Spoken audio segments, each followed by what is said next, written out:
Bienvenidos and welcome back to Puro Pinche Gol, a place we discuss all things USMNT, la selección mexicana. My name is Adrian, joining me once again my co-host Tocayo. Adrian, was good, man. How are you this Sunday? I'm doing all right, dude. Just on my way back here in Austin after your run, my bike in the morning. And shout out to our boy Harvey that he says that he's a fan of the show, but he barely watches us. So Okay, but good run this morning. Got a 10-miler in. You were on the bike, but hopefully you'll be soon healed from your injury. Be back out there with us. No, man, we're here to discuss Mexico's 3-0 win against New Zealand yesterday, Saturday, September 7th. The first match for the new third reign of Vasco Aguirre, this time with his assistant, Rafa Marquez. A good win, a win that I think needs to be taken into context. This is not New Zealand's not a powerhouse. It was a win that established a winning mentality with Vasco's new regime and a step in the right direction. You always want to start well with a new coach. And I think we saw a lot of positives from this match, even though it was just New Zealand, right? Let's start with it, man. I mean, like we said, 3-0. Pretty much possession-wise, 56 to Mexico, 44 New Zealand. 13 shots for Mexico, only 2 New Zealand, 6 shots on target for Mexico, 0 for New Zealand. So completely dominated from Mexico from start to finish. Orbelin Pineda scoring in the 5th minute, Cesar Huerta scoring in the 53rd, and then Luis Romo capping it off with the 57th. He got a goal and an assist in that match.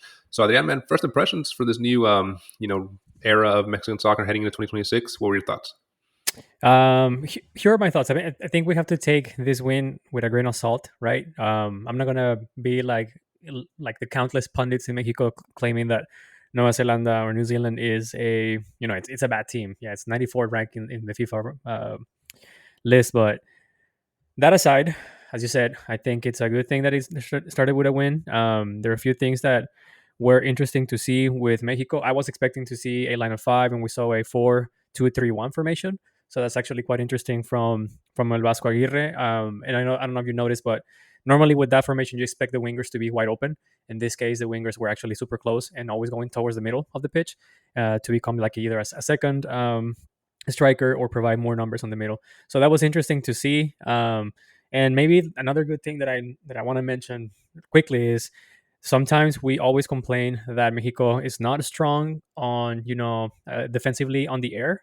And against a team who has significantly tall players, Cesar Montes and Johan Basket withstood the ground. So that's one of those good things about maybe matching against or matching up to New Zealand. One of the benefits of playing this team, one of the few benefits of playing this team, you get to challenge aerial balls, right? And get to see how your center backs do against that. But quickly go through the lineup. You mentioned 4-2-3-1. Talarangel was kind of the surprise, at least for me, in the goal. A lot of us thought Malagon was going to be starting. The back four, like you said, the center backs were Cesar Montes, Johan Vasquez, and then Jesus Gallardo and Israel Reyes on the wings. The two in the middle were Luis Romo, Luis Chavez, and then up front, Orbelin Pineda by Quiñones and Piojo Alvarado on the right and left. And then up top is the lone number 9 striker was Santigimenez, who a big talking point for this game, man. Still, the drought continues. Yeah, he hasn't scored since more than a year now. Last time it was in July against Panama, that badass goal he made in the final of Nations. Was it Gold Cup or Nations League? Gold Cup is when they won it, yeah. Yeah, here we go. So he continues to struggle with Mexico. One thing that I was noticing in this match, though, specifically this match, I don't know if this happened while Jimmy Lozano was still the coach, but he was doing a lot of defensive work. He was performing a significant amount of defensive labor throughout the entire match. So much so that he always found himself in the wrong spot of the pitch. Instead of worrying about just scoring and being a threat on the front, and understanding that by just being there, he's actually defending because he's keeping a couple of players with him at all times, right? So I think that's another situation where maybe he's in his attempt to be of service to la selección mexicana, he's just finding himself doing too much instead of doing less, right? Yeah, no, I agree. He's one of those players that obviously everybody's rooting for him to succeed, and it just hasn't happened for him in a year, man. But somebody that definitely took advantage of his starting spot here, Luis Romo. He was probably the best player on the pitch for Mexico. Yeah, hands down. He was definitely the best player.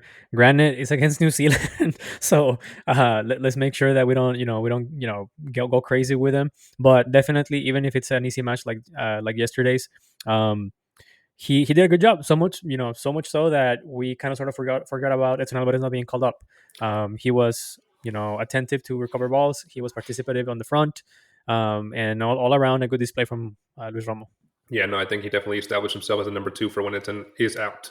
He's a Hmm. good backup for sure, and a Yep. good performance from him. Again, like we said, an assist and a goal. And the other player that stood out really was Chino Huerta. No, he got a goal in the 53rd minute, and he was very lively the whole match that he that he played. So Chino Huerta, he came on and took advantage. Yeah, that's actually. I mean, I'm not gonna say that I'm impressed because normally he's been taking advantage of the chances that he's been given at Selección Mexicana, but this specific one, I thought it was interesting to see how. Yes, we normally know him as a winger, right? But if you kept you pay attention on some of the most recent Pumas matches, and then as well as when Mohamed was still around at Pumas, and this match specifically, you could tell that he was often a second number nine or a second striker inside the box. So it's I say it's interesting to see because you think of him as someone who's going to be open and provide crosses and maybe like long distances shots, right?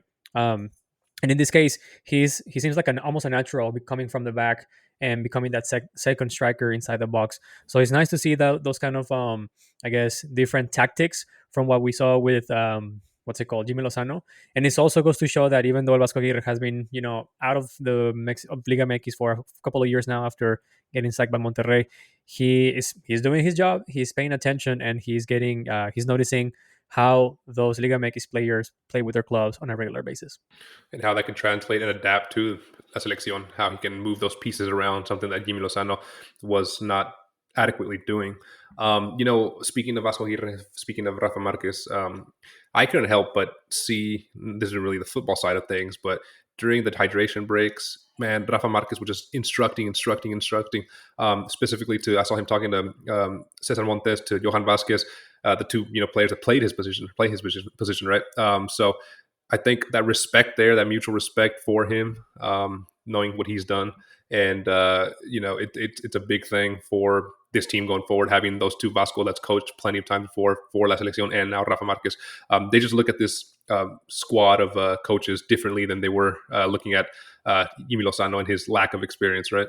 That is a good catch, man. I didn't pay attention to that. So great thing to spot. I would have to say that this is the biggest difference between this staff against Jimmy Lozano, because when every single time you saw Jimmy Lozano and Rio and the rest of his staff on the cameras, they just looked like clueless, right? They looked like they don't know what they were doing. They didn't know exactly how to pretty much grab the players and tell them, hey, focus on this, do that, pay attention to this specific movement.